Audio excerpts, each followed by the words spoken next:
Good morning students. भक्ति काल की वस्तुनिष्ठ ज्ञान गंगा में आप सभी का स्वागत है। आज हम सीरीज़ 5 करेंगे। यह सीरीज़ भी नेट, जेआरएफ, पीजीटी, टीजीटी और अन्य प्रतियोगी परीक्षाएं जिनमें हिंदी साहित्य का इतिहास आता है, अति महत्वपूर्ण सीरीज़ है। आइए शुरू करते हैं। पहला प्रश्न देखिए, सूरदास जी को अष्टचाप का जहाज गोस्वामी विट्ठलनाथ जी ने कहा था।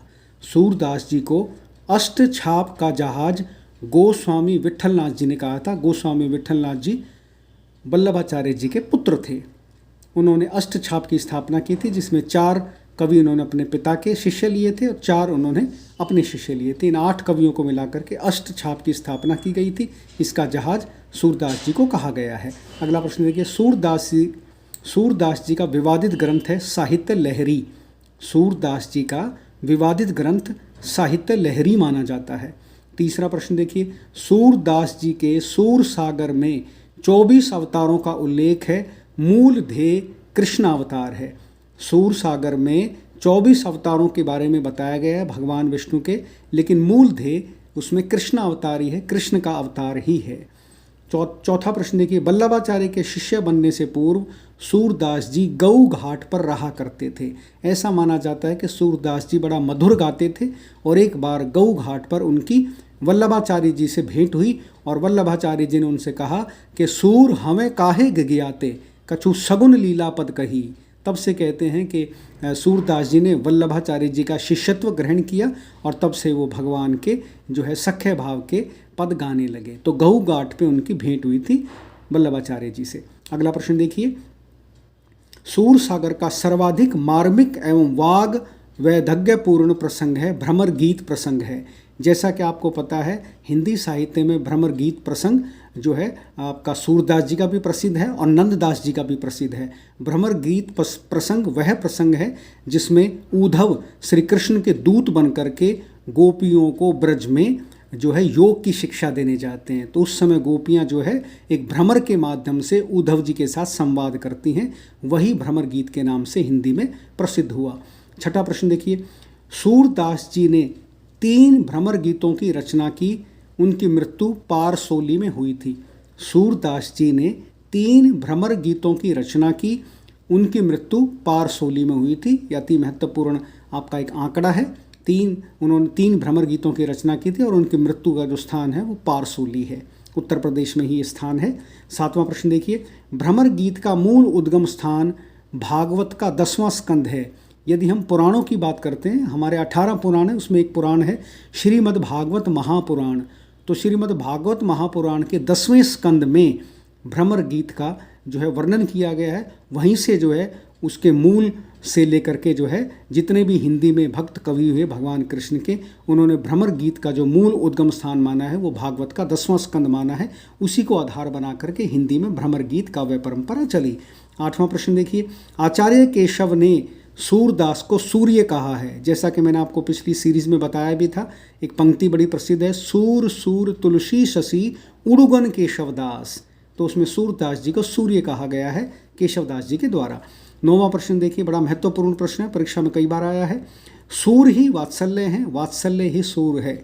यह कथन आचार्य रामचंद्र शुक्ल का है। सूर ही वात्सल्य है और वात्सल्य ही सूर है। ये कथन रामचंद्र शुक्ल का है, जो हिंदी के मूर्धन्य आलोचक माने जाते हैं। 10वां प्रश्न देखिए, सम्राट अकबर ने संत कुंभन दास को फतेहपुर सीकरी में बुलाया था। सम्राट अकबर ने संत कुंभन दास को फतेहपुर सीकरी में बुलाया था। 11वां प्रश्न देखिए, अष्टछाप के कवियों में सूरदास का पहला तथा नंददास जी का दूसरा स्थान माना जाता है। नंददास जी ने भी भंवर गीत लिखा है और सूरदास जी ने भ्रमर गीत लिखा है। दोनों ही कृष्ण के अनन्य भक्त थे। अष्टछाप के कवियों में सूरदास जी का पहला तथा नंददास जी का दूसरा स्थान माना जाता है, भावबोध की दृष्टि से, भगवान के भक्ति भाव के दृष्टि से। 12वां प्रश्न देखिए, अष्टछाप के कवि परमानंद दास के एक पद को सुनकर गुरु वल्लभाचार्य जी कई दिनों तक बेहोश रहे थे। अष्टछाप के कवि परमानंद दास जी के एक पद को सुनकर गुरु वल्लभाचार्य जी कई दिनों तक बेहोश रहे थे, ऐसा माना जाता है।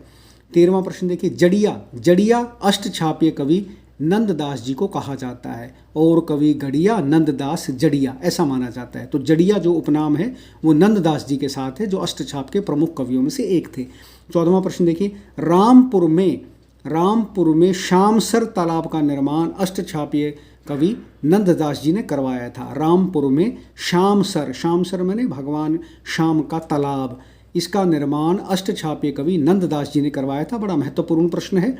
15वां प्रश्न देखिए, अष्टछाप के कवि कृष्णदास अधिकारी नाम से प्रसिद्ध थे। इनको कृष्णदास अधिकारी के नाम से जाना जाता है। तो कृष्णदास जी का उपनेम ये कहीं ना कहीं अधिकारी भी था, तो इनके नाम के साथ ये जुड़ गया। अष्टछाप के प्रमुख कवि थे कृष्णदास जी। 16वां प्रश्न देखिए, मीराबाई का साधना स्थल पहले वृंदावन था, फिर रणछोड़ मंदिर रहा था।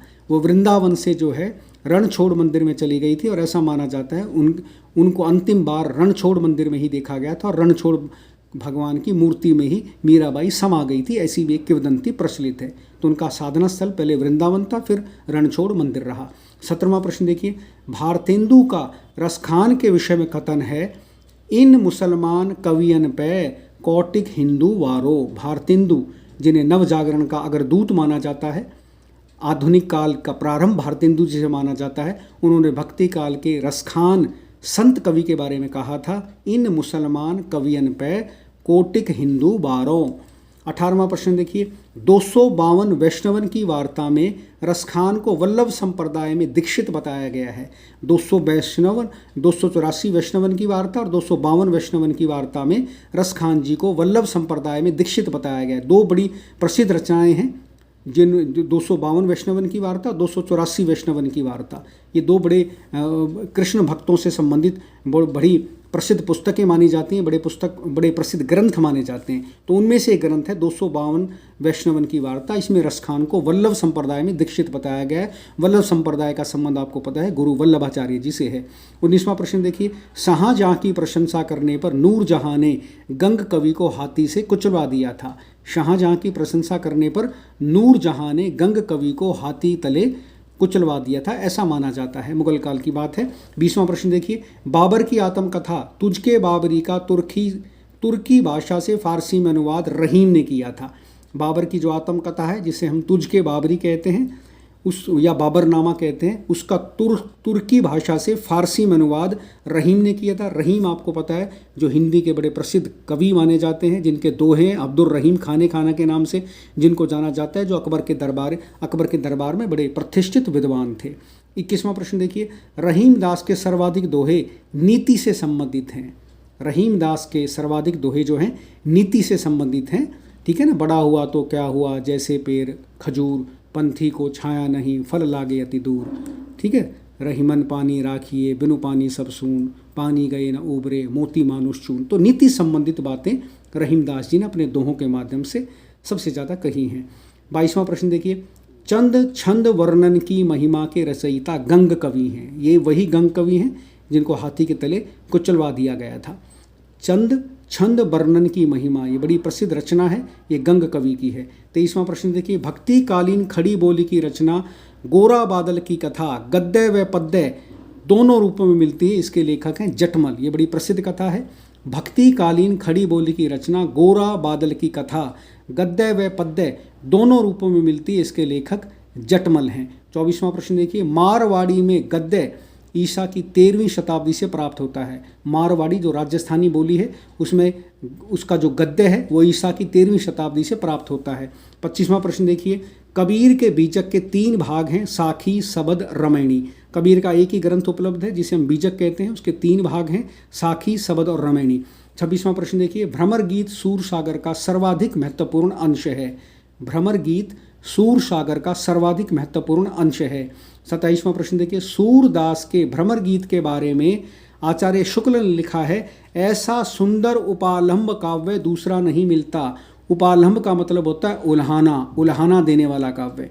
तो भ्रमर गीत के बारे में आचार्य रामचंद्र शुक्ल ने लिखा है, ऐसा सुंदर उपालंब काव्य दूसरा नहीं मिलता। 28वां प्रश्न देखिए, अष्टछाप के 8 कवि निम्नलिखित थे, सूरदास, कृष्णदास, परमानंद दास और कुंभन दास। ये 4 कवि तो थे वल्लभाचार्य जी के शिष्य, नंददास, चतुर्भुज दास और गोविंद स्वामी और चित स्वामी, ये जो 4 शिष्य थे, ये उनके पुत्र गोस्वामी विट्ठलनाथ जी के शिष्य थे।